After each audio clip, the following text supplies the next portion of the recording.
Hi guys, this is the first video on specific heat problems. Your equation is Q equals mc delta T.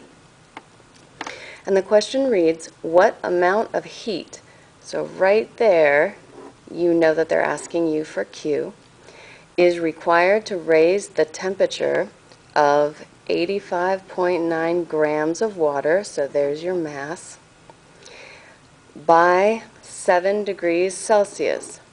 So instead of having to subtract our temperature, of temperature final, subtract temperature initial, they've already done it for us, and that is our change in temperature, so delta T. The specific heat of water is 4.18 joules per gram degrees Celsius. That is something you're supposed to know, so we do expect you know the specific heat of water in joules and in calories. So we have our equation. We're just going to substitute in. So we do not know Q. Our M is 85.9 grams. I normally do not write the units in, so it doesn't look like I have two unknowns. The specific heat of water is the 4.18, and the change in temperature is 7. So you take your calculator, multiply those three numbers, and you'll get your answer in joules. The second problem reads, what amount of heat is required to increase the temperature of 75 grams of water from 22.3 degrees to 36.1?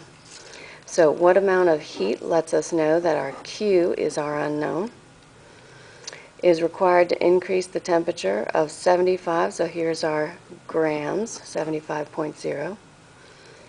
Now they did not give us the specific heat in the problem, but that's because it's water, and we expect you to know the specific heats. Since they did not indicate that I ought to use calories, then I'm going to use the 4.18, which is the specific heat of water in joules. And the change in temperature, they did give us two temperatures, so we're going to say temperature final, subtract temperature initial. This one says from 22.3, so that's our temperature initial, starting.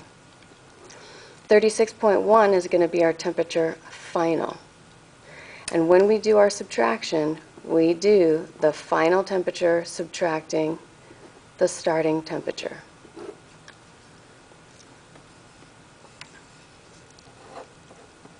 To solve, you'll simply do your subtraction first and then multiply with the other two numbers in order to get your heat in joules.